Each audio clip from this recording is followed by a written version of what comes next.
So 2020 has been something. It's been quite a year.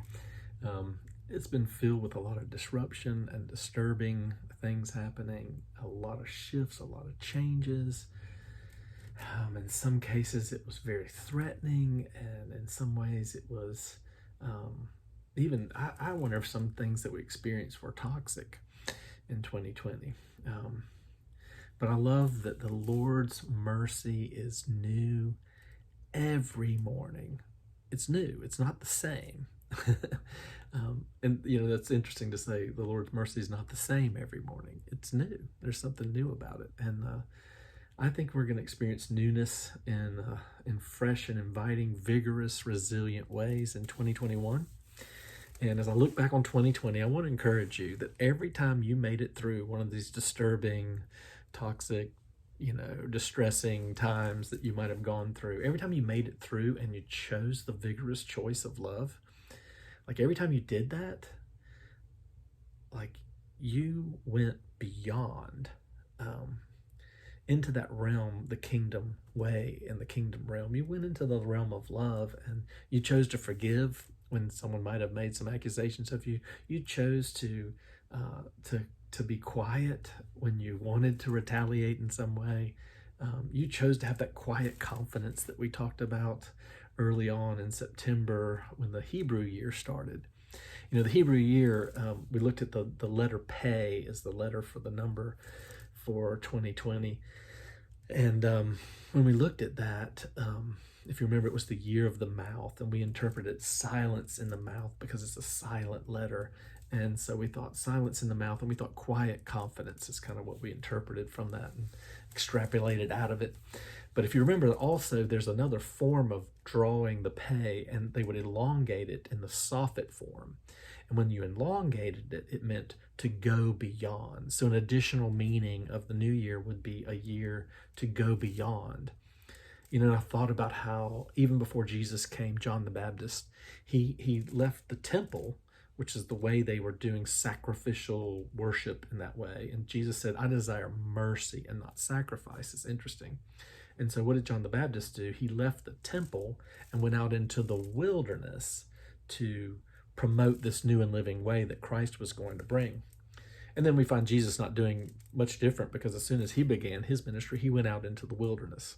I love the title of Brene Brown's book. You may not like the book, but goodness knows the title has been so appealing to me this year. It's called Braving the Wilderness, because I think that's something that we've had to do. This has been an untamed, wilderness-like place. The wilderness is untamed, it's uncharted, it's not been mapped out for you. You don't really have all this understanding because no one's ever been there before, and that's what this year has been like. No one's ever been in 2020, nor the likes of 2020, and not my generation, but generations beyond me.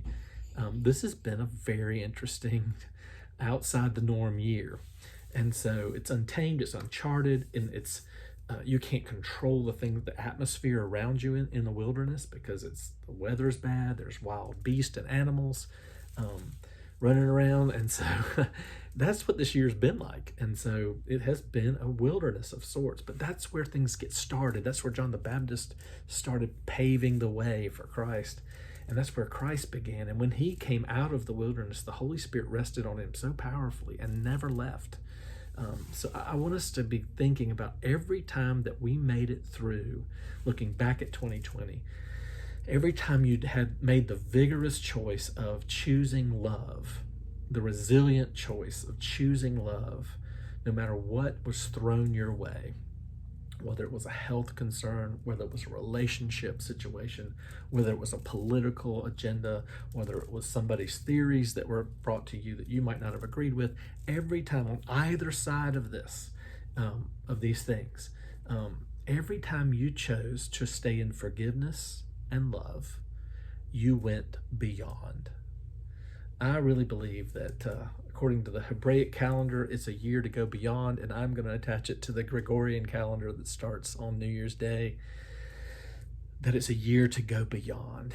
It's a year to go into new things, and to go into new things, you have to, some of the things you held so tightly to, reminded of Jesus when Mary tried to cling to him, and he said, I'm not finished yet.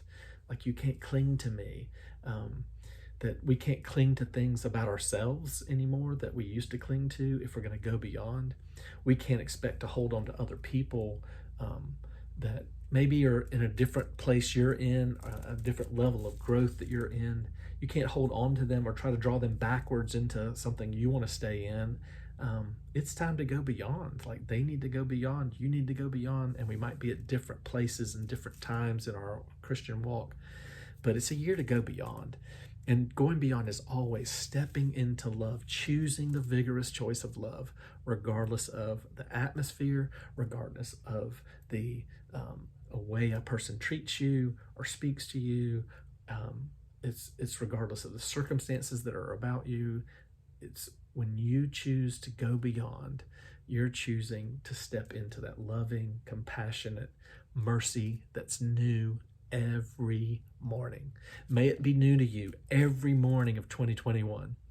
I pray that for each one of us, that we can go beyond. And I want to encourage you, look back at how you went beyond in 2020. You can do it in 2021 as well. It's going to be a great year of going beyond.